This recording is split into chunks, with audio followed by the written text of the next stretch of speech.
আমাদের মুক্তিযুদ্ধ শেষ হয়, মানে মুক্তিযুদ্ধ শেষ হয় বলতে তখন পুরো দেশ মুক্ত হয়নি।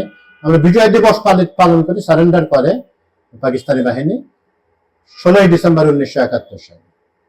তো 16ই ডিসেম্বর থেকে এবং 17-18 মানে তার পরবর্তী সময়গুলোতে দেখা যায় একদল যুবক তারা অস্ত্র হাতে বিভিন্ন জায়গায় তারা ছবি তুলছেন এবং মানুষের উপরে বেশ মানে হুমকি হামকি দিচ্ছেন, অমুক জায়গা বিহারীদের জায়গা দখল করছেন, স্বাধীনতা বিরোধী অবস্থানে যারা যেসব লোকজন ছিল তাদের জায়গা দখল করছেন এবং রিয়েল মুক্তিযোদ্ধাদেরও তারা বেশ ডমিনেট করার চেষ্টা করছেন। এনারা কোনো মুক্তিযুদ্ধ তো কিছুই করেন নাই, তারা হঠাৎ করেই তাদের উদীয়মান হন তারা বাংলাদেশের রাজনীতির আকাশে। তো এদেরকে আমরা জেনে আসছি, ঘৃণার সাথে আমরা জেনে আসছি 16th ডিভিশন বলে। পরেরটা অবশ্য এদের ভিতর কেউ কেউ আবার মুক্তিযোদ্ধা সনদ জোগাড় করে নেন, এইসব লোকজন এইসব জোগাড় যন্ত্রে খুব পারদর্শী এবং মুক্তিযুদ্ধ ভাতাও ভোগ করে, বিভিন্ন পদবিও ওনারা বাগিয়ে নেন মুক্তিযুদ্ধে অংশগ্রহণ না করেও মুক্তিযুদ্ধের সেজে। তো 16th ডিভিশন আমাদের কাছে ঘৃণার পাত্র। 2024 আর 1971 কোনো তুলনায় যাচ্ছে না, তুলনা সম্ভব না একটা মুক্তিযুদ্ধ আর একটা গণ অভ্যুত্থান। তো সেখানেও আমরা দেখলাম যে রেজিম চেঞ্জের পর থেকে কিছু লোক মানে এই জুলাই আন্দোলনের ক্রেডিট দাবি করে বসতেছে, আগস্টের 5 থেকে বা 36শে জুলাই থেকে। এদেরকে কি 36 ডিভিশন বলবো নাকি 36 ডিভিশন নাকি আগস্ট মানে 5th ডিভিশন বলবো? তারা বলছেন ওনারা ছিলেন, ওনারা আন্দোলনের নেপথ্য থেকে নেতৃত্ব দিয়েছেন, কেউ কেউ বলেন, কেউ কেউ দাবি করেন ওনারা সরাসরি ফিল্ডে ছিলেন, যদিও তাদেরকে দেখা যায় নাই। আমরা দেখলাম শাহবাগে কিছু এরকম জুলাই যোদ্ধা দাবি করে, জুলাই যোদ্ধা এমন দাবি করা লোকদেরকে কিছু ছাত্র জনতা যাই হোক তাদেরকে আবার আরেকটি দল সরিয়ে দিল ভুয়া ভুয়া স্লোগান দিতে দিতে। এরকম ভুয়া জুলাই যোদ্ধা কিন্তু ভরে গেছে। আর আসল যারা জুলাই যোদ্ধা ওনাদের নিয়ে আর কি বলবো, ওনাদের অনেকে ওনাদের নিয়ে আমি কখনোই সমালোচনায় যেতে চাই না। ওনারা প্রাণের তোয়াক্কা না করে রাস্তায় ছিলেন, যুদ্ধ করেছেন।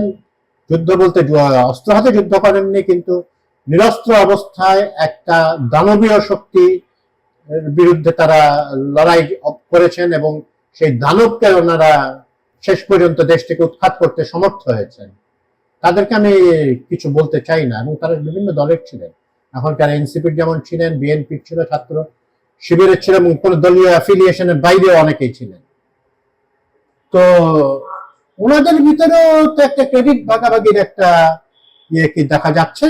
আপনারা কি মনে করেন? আমার তো মনে হয় যে এরকম ক্রেডিট ভাগাভাগির একটা প্রয়াস দেখা যাচ্ছে, খুবই দুঃখজনক। এনসিপির নেতা নাহিদ ইসলাম কিছুদিন আগে একটি বক্তব্যে বললেন যে সায়েদ কাইয়ুম নানা মানে ওনাদের সাথে খুব বড় কোনো ভূমিকা পালন করেনি। উনি প্রাক্তন কাইয়ুম প্রাক্তন শিবির নেতা এবং ওনারা ওনার জুলকারনাইন সাহেবকে বীর মানে সাহসী সাংবাদিক, অনুসন্ধানী সাংবাদিক জুলকারনাইন সাহেব, যার ডকুমেন্টারি গুলো আসলে হাসিনার ভিত্তি নড়িয়ে দিয়েছিল এবং হাসিনার অনেক কিছু আমরা জানতে পারি ওনার ডকুমেন্টারির মাধ্যমে। তো উনিও নাকি ক্যান্টনমেন্টের সাথে কি কি ষড়যন্ত্র করেছেন, স্যারও ওনার জবাব দিলেন। উনি চুপ করে থাকার লোক না। কাইয়ুম যদিও মোটামুটি চুপচাপই থেকেছেন, উনি লাইমলাইটে ওরকম আসতে চাননি বা যাই হোক উনি তর্কে অবতীর্ণ হতে চান নাই। তো শিবিরকে আপনাদের পছন্দ না হতে পারে, এখন কি মানে এনসিপি কি চাচ্ছে যে তাদের একটা সেন্ট্রিস্ট ক্যারেক্টার ডেভেলপ করুক? আইডেন্টিটি পলিটিক্সের দিন কিন্তু শেষ। আপনারা যেই জেনারেশনের মানুষ, এরা তো আইডেন্টিটি পলিটিক্স করে না, তাদের কাছে কাম্য না। তারা কোন রকম একটা ফ্রেমে আবদ্ধ বা একটা ক্যাটাগরিতে আবদ্ধ হয়ে পলিটিক্স করার কথা নয়। তো শিবিরের তো রোল আছে এখানে।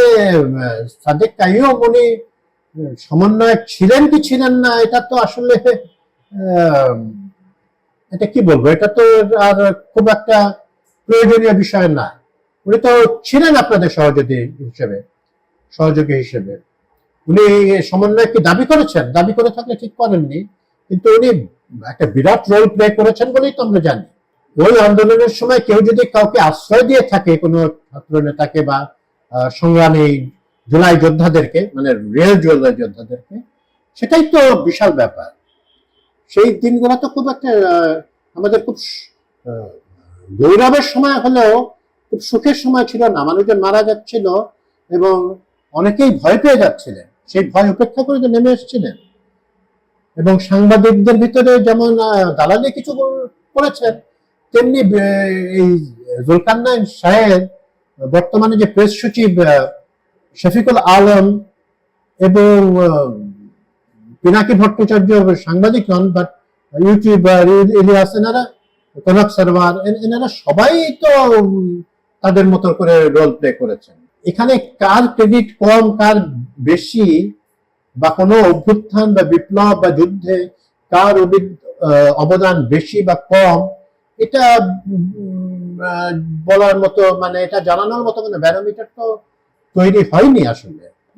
এনসিপিতে এখন যারা আছেন নেতৃত্ব পর্যায়ে, তারা তাদের অনেকেই মুখ্য সমন্বয়ক ছিলেন, আবার নেইও তো। ওমামা ফাতেমা তো এনসিপিতে ঢুকে আবার চলে এসছেন। আবার সমন্বয়কদের ভিতরে কেউ কেউ তো সরকারেও আছেন, এবং ওনারা তো এখনো পরিষ্কার করে বলেননি যে ওনারা সরকারের থেকে বের হয়ে এসে এনসিপিতে জয়েন করবেন। এনসিপির প্রতি আমার সম্পূর্ণ সহানুভূতি আছে।